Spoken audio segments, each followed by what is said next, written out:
guys, it's Shadow the Rat, and for today's video, I'm going to be doing another cage tour of my rat's triple critter nation. Now, there's quite a few changes this time around, and I just wanted to go ahead and point out some of the most major ones before I get into the details of the cage. So first and foremost, you'll notice that my hospital cage is residing on top of this part of the critter nation, and that is because I am currently using this to give Donut her supplementary food. She gets supplementary food once a day, and because of that, it's just easier to keep the cage out. And before this, I was using this cage for my old rat Potato when she was recovering from tumor removal surgery. As you can see, it's pretty simple, just a hide, water bottle, some food, a little ledge, and then a hammock. So this is kind of the ultimate hospital cage for me. Granted, it did need to be hardware clothed, but overall, I think it's a very nice size and a very good amount of floor space. And I'm probably going to keep it there until I add in my fourth critter nation unit. But I won't be doing that until I'm down to just one group. And unfortunately, considering that Donut and Olive really don't like the older dwarfs, that's probably not going to be until they pass away. And obviously I don't want that to happen, but both girls are very old. So at this point, it's just probably less stressful on everyone just to wait it out. And I have a good sized cage for both groups. So it's not really a concern as far as quality of life goes. So they're just gonna stay separate probably for the meantime, but I'll talk more about that in a separate video. Anyways, the second change is the pans in the upper unit. This was my original pan in the upper unit. It is an acrylic pan that I made myself, but most recently I was able to replace it with some metal pans, which were actually given to me for free by someone in a rat group, which was just looking to get rid of them. So they were nice enough to ship them to me, and now I have them in the upper unit. And you know you're a rat owner when something like getting free pans excites you. Anyways, let's go ahead and finally talk about the cage itself. So, starting with the upper unit, because it's the easiest to contain, since I only have 2 rats up here. Let's go ahead and open the doors. So first and foremost, you can see how the pans are set up. And on top of that, the fact that the pans are perfectly fitting to the cage does mean that the space is opened up a little bit as well, which is really nice. My other pan had several inches of height, but that is a little bit too much for me in these upper units, especially because I only use pelleted bedding, so it doesn't really need a lot of height to stay in the cage. Now, as far as this upper pan right here, I jury rigged it on top of 2 of these little metal shelf pieces. Typically, they hold up shelves like you can see down here. However, I have put 2 together to create a base for having this pan on top, which allows me to give the dwarfs a little bit more floor space without adding in the next unit. So I think this is a really nice addition, and the dwarfs really seem to like it. So moving into the cage itself, first and foremost, we have this little hammock. This is just a really nice little hammock from Temu, which is a basically Chinese version of Amazon, I guess. But it's very soft. It's the same quality as the Amazon hammocks, and it's just a really nice little thing that the rats are really enjoying.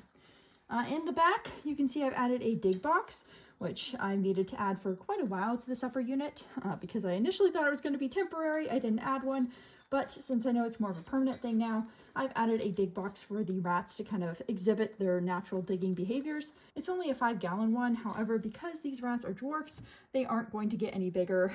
She is nearly 2 years old here. But anyways, because the girls are dwarfs, 5 gallons is definitely big enough for them to dig in. French fry, you really need to not go down there. They will bite your paws. Please don't do that. Okay, so next to the dig box, we have a chew toy. This is also from Temu. I got like a little pack of chew toys. It also includes this little chew toy right here. In the back, we have this little, I don't even know what to call this hide. I can't remember if someone told me it was a dinosaur or what, but basically it comes from Ratty Box. It's super soft inside, and the rats really like to sleep inside it. Then I have this Rodney Space Igloo. It's basically a long pill-shaped igloo. They took all the bedding I put inside it out, but that's okay. They can still use it. Hopefully they will not pee in there though, because it's plastic, so that will pool. But regardless, they like it. Here we have a bendy bridge. So you can see I've just bent this into the shape of a little house tunnel thing. And then we also have this little ladder that goes up to the next level. No, they don't really need it. They can definitely get to the next level by climbing. However, when going down, that's when it's more essential, especially for Tater Tot, who is a little bit more hesitant to just jump down, unlike Miss French Fry here, who is a bit of a daredevil. Hello, Fry. You're so cute. Look at her. Then over here, we have one of my 12-ounce Oasis water bottles. And on the other side, near the top, we have 2 4-ounce Oasis water bottles. And then this little bird drinking thing, which I got off Amazon, And the rats really like to drink out of these, so I like to have one in each unit. Then moving up a level, we have the cutout pan. I think I forgot to mention that this bedding is actually Marshall's ferret litter. Anyways, over here we have 2 chinchilla ledges that the rats like to perch on. Then we have this sort of DIY thing. I guess it's like a bridge of sorts that I made. It's made from popsicle sticks, and I've hung it up with some binder clips and C-clips, and it just hangs on top of the cage. Then we have this little ladder thingy. Basically, this is just attached to the top, and the nice thing about this is the rats can walk across it to get to this other chinchilla ledge and to another little platform ledge, which is located right here next to the wheel. And I really like having these connected like this because it means that the rats have multiple ways across the cage, which I find that my rats really like to utilize. So they're always using some different way to get across the cage, and that just seems like a lot of fun for them. Over here I have yet another ledge. I forgot to mention that this ledge and the small one over there are also from Temu. The chinchilla ledges I'm pretty sure I got off Amazon or from PetSmart. Then over here I have a little box. This is for one of the rats' foraging toys, but it's like the perfect size for dwarfs. Then I have a little food bowl with some food in it. This is just Oxbow adult rat food. Then I have one of those crinkly fun tunnels just stretched into a C shape. And then there's another of the pill-shaped Rodney space igloos. You can see that there's a bunch of crinkle bedding in it that the rats dragged up from the dig box. And this is definitely their favorite place to sleep right now. Moving to the back, you can see a Dollar Tree basket. I have it hung up with some C-clips, and I have a space pod on top of it with some bedding inside it. So that's just another fun place for the rats to go. Finally, I have a 12-inch Katie Comfort Wheel. The rats really like to use this. However, it's only suitable for adult dwarf rats or standard rats under 4 months of age.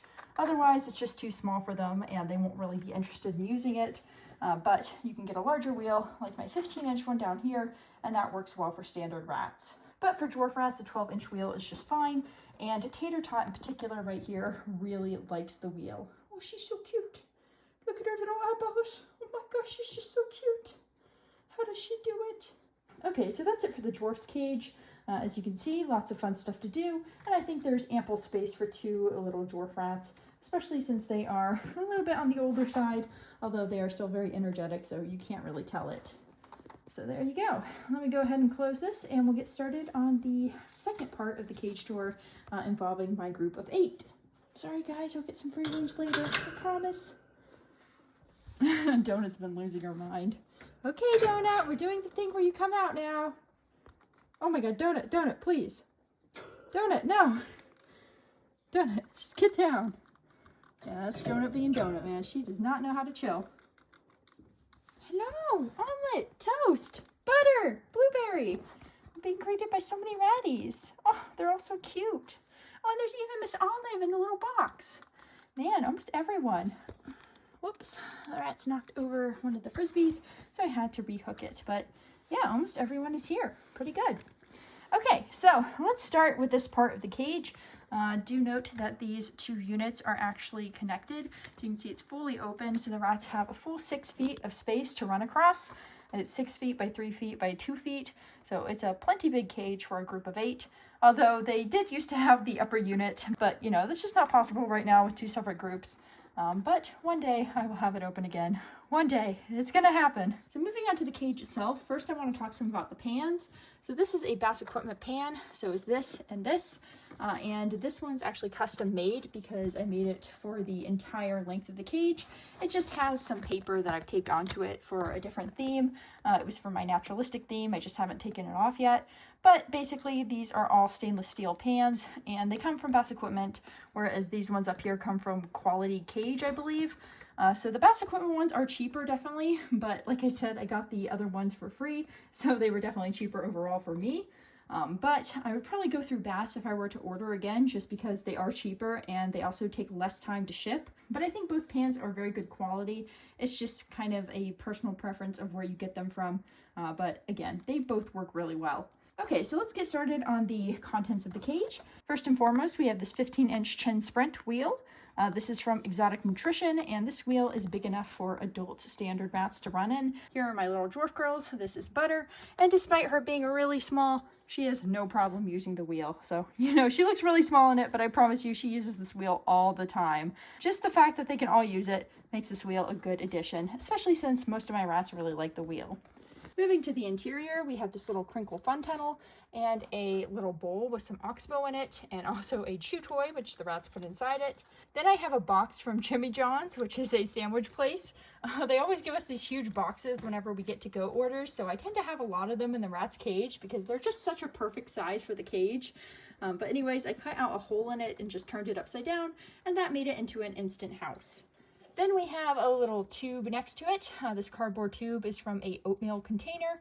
I just cut off one end and then took out the plastic piece that clips on the lid, and it makes a perfect little tunnel for the rat cage, which they will probably inevitably chew up eventually. Then I have this little litter pan. This is not actually for the rats to potty in, although they can.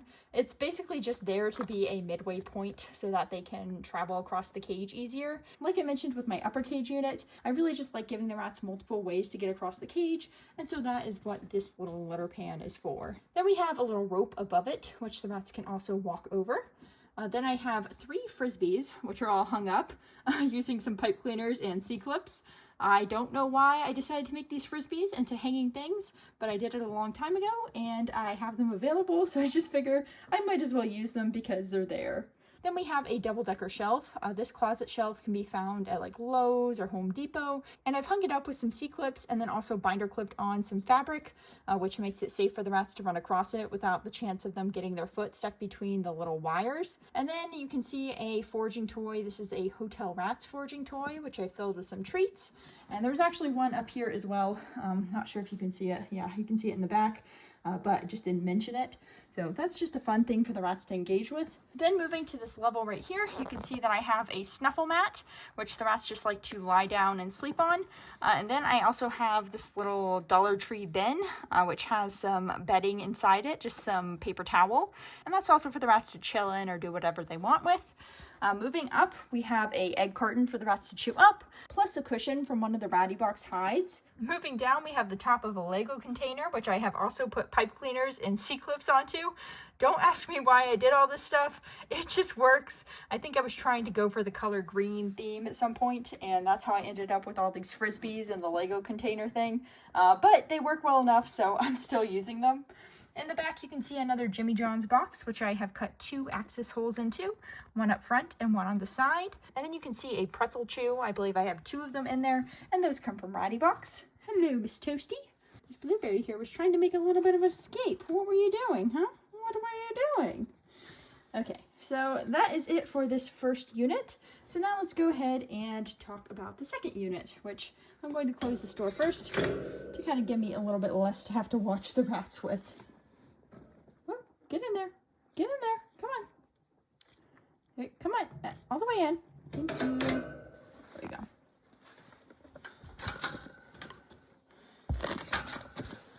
Okay, so this is the second part of the larger group's cage.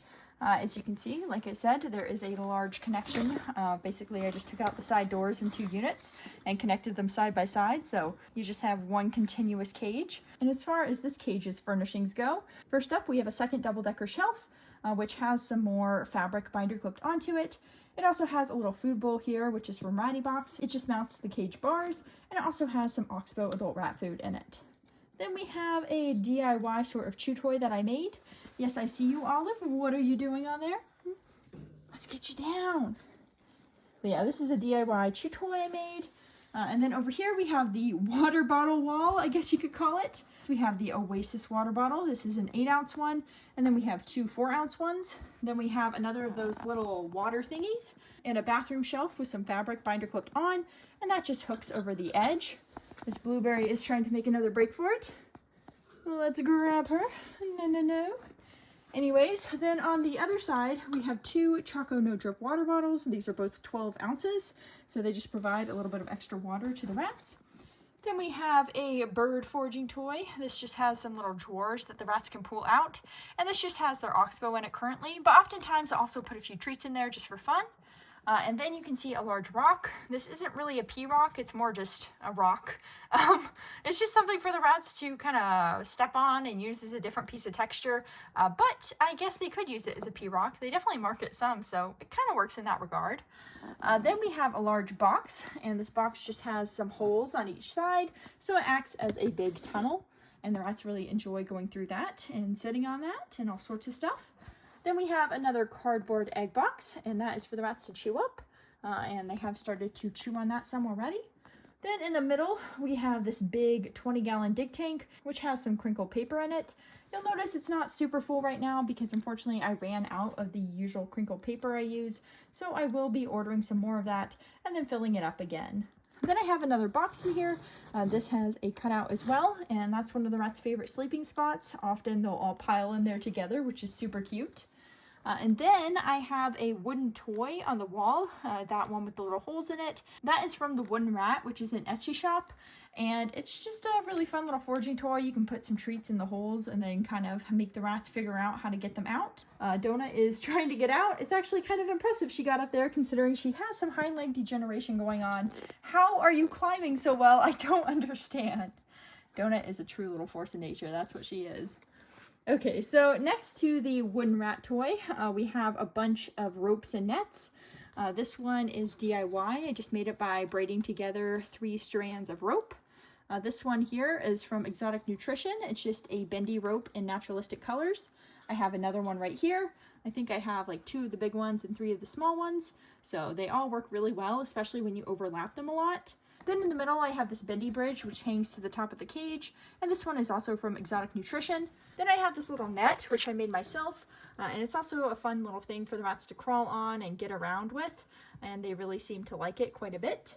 And Miss Donut is again making a break for it. But you are the meanest being to the other rats, so we can't let you up there. Okay, so like I said, this is just kind of a mishmash of ropes and such all overlapping, which creates a nice little area for the rats to run over all the ropes and kind of gives them another way to get around the cage. And finally, we also have this little tiny space pod. This space pod is pretty much just dwarf sized because it's basically a small space pod. So yeah, that is pretty much it for this second part of the cage tour. I have given you the entire overview of the main group's big cage. Or I guess I shouldn't really call them the main group because the others have been with me for, what, 2 months now? So pretty much at this point, it's just the larger group and the smaller group. But regardless, that's it for this cage tour. As you can see, for some reason the rats are targeting something under there. What the heck is happening? Oh my god, Donut's trying to go on another adventure. Get down, Donut, get down. But yeah, that's pretty much it. So I hope you guys enjoyed seeing all the rats running around. And I hope to see you next time. Butter, no! Okay, bye. Oh my god, they're going crazy.